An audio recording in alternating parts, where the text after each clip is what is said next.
confidence is standing in a moment in your body, seeing whatever you're looking at through the eyes of Source. So it includes seeing you, seeing what you're seeing. It means allowing all that you are to be present in the moment.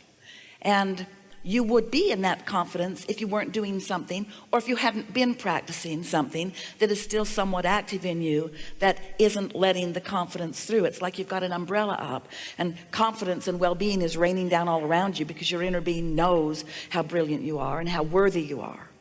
The best way for anyone to grow their confidence or to improve their personal sense of worthiness is to understand the laws of the universe, to set intentions, to do your best to feel good as much as you can, and then observe the way the universe works on your behalf. Because the more you catch the universe working on your behalf, the more worthy you feel. But you got to be in the vibrational vicinity of it. We've been working toward this understanding with all of you for quite some time. We're going to give you a very brief series of ways to look at it that we've been offering with this singular intention in mind. We told you that you were source energy before you came into this physical body, and that you still are source energy even though you're here, because we want you to understand these 2 points of attraction that are you: your soul, source, inner being, God part, and you in your physical body. And of course, the more closely aligned these 2 parts of you are vibrationally, then the better you feel, the more satisfied you are, and the more worthiness you are aware of, because your inner being knows that about you.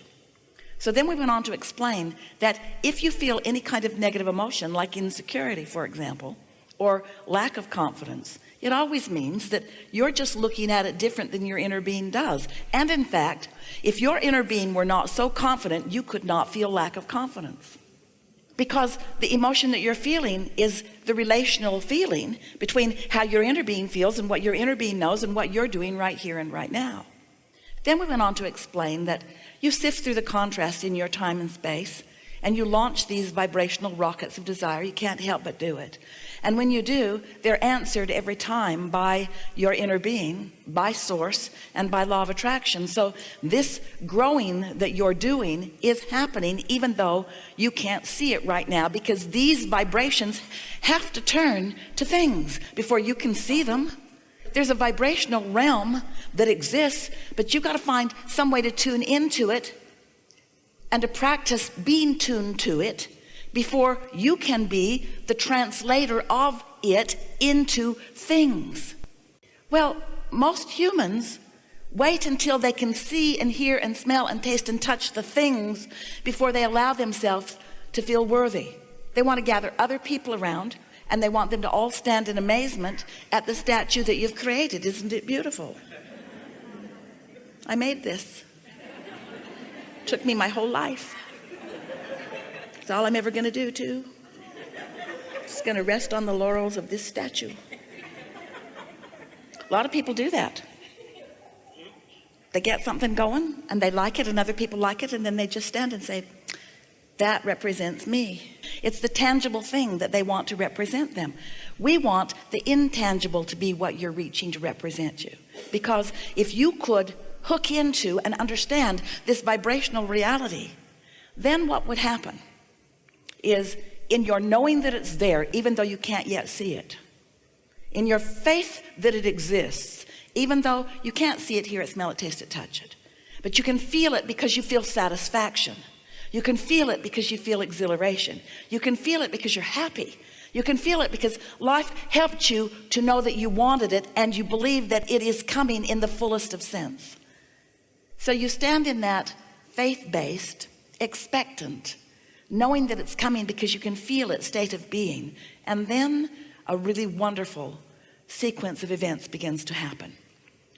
Because you are not noticing that what you want hasn't happened, but you're expectant that what you want is coming, you find a way of a way and another way and another way and another way and another way of lining up with it until you are in what we want to call the receiving mode of it. In other words, you're ready to receive the vibrational transmission of it, just like Esther is ready to receive the vibrational transmission of Abraham. We're not whispering these words into her ear one at a time. That would be quite awkward. Instead, we are offering her a stream of consciousness that she is receiving at a very well practiced and unconscious level, and she is able to stream our intent into words. This is thoughts turning to things. This is vibration turning to thoughts, turning to things. That's what this is. So all day, every day, you are in varying degrees the streamer of this non-physical vortex, the streamer of it. So you know that feeling when you get an idea, oh, that idea that was so satisfying before you killed it with your doubt, with your objective reality. It burst through in a moment of your defensive weakness. It burst through in a moment of your unguarded protectiveness. It burst through because it must, because source is always flowing it. It came through and, you got a whiff of it. You said, and then you saw someone else saying, what's wrong with you? Nothing, just a ridiculous thought I had about my future success. But if you feel that idea and you feel it and you understand what just happened, that a thought just turned to a thing. It just turned to an idea in your mind that gave you exhilaration because you merged. You were in tune with who you are. And because you understand the process, because you understand law of attraction, because you understand your place out here on the leading edge, because you know you put stuff in the vortex and you know the vortex did its thing and law of attraction worked with it and your inner being's there too. And most important, because you found a high-flying enough thought for long enough, now you and your thoughts are in a close enough vibrational place that you received and translated the transmission of it into an idea. And we want you to know that's not the beginning. That's well along the way when that happens to you. And when that happens to you, that means you have the ability to hold yourself there for more thoughts, which bring more good timing, more good rendezvous, more manifestations of the things that are in your vibrational reality right out here where you can see them and everyone else can too. And there is nothing in all of the universe that brings more of a steady awareness of your worthiness than you're applying what you know and translating it into your good deeds. You see, words don't teach. It's only life experience that teaches. It's odd that we offer so many words. We blame Esther. We're just offering feelings.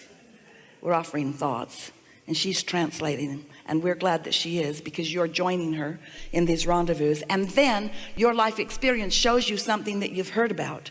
And you realize that you are the creator of your own reality. You are the worthy creator of your own reality. You have the energy that creates worlds at your back, assisting you in the creation of whatever it is that's important to you. For you not to feel worthy is ridiculous. We'll be kind. Crazy. Stupid. It's ridiculous for you to not know the worthiness of your being, because it's just crazy that you have not been allowing more and more of what you've put into your vortex, which is alive and well, to come into your conscious awareness. So here's why. It comes into your conscious awareness all the time, and then you counteract it with other things that you've picked up along your physical trail. So the reason that you don't let your cork float is because you hold it under the water. That's all. Let go of it, it'll float. So there it's floating. The idea came, oh, what a good idea. And then you think, oh, never done anything like that before. Hardly know anybody that has. Not sure what others would think if I actually did that. Not sure how much time I have. I'm pretty busy. I don't know. I'm not getting enough sleep as it is. I don't know. I don't really think I can do that. And then your cork is under the water and you say, why don't I feel worthy? And we say, let go of the cork. Oh, I don't think so. I think I have good reason to hold this idea down, because I tried to explain a little bit of it to my mother.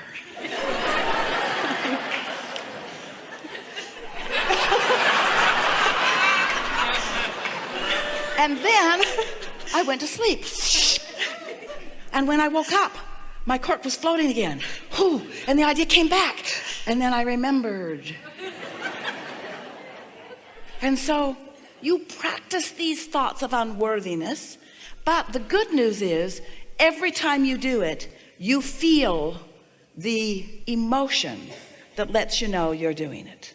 So the key is, when you feel yourself doing that thing you do, where you are counteracting something that has been born and something that you tapped into for a moment, just acknowledge what's happening. You don't have to solve it right then. You don't have to suddenly start feeling different than you feel. In fact, law of attraction won't let you. Law of attraction is going to continue the momentum of the things that you are giving the most time to.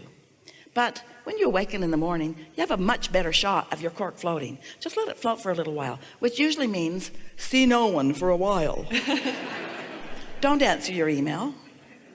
Don't look on your phone. Stop the multitasking. Do a little bit of segment intending. Let this segment of your day be, you woke up, you're tuned in, tapped in, turned on. Stay there for just a little while and practice what it feels like to be in sync with the ideas that are flowing. It's just like your radio. Set your tuner for what you want to receive. And what you want to receive from your vortex is way up here in these pure positive energies, you see.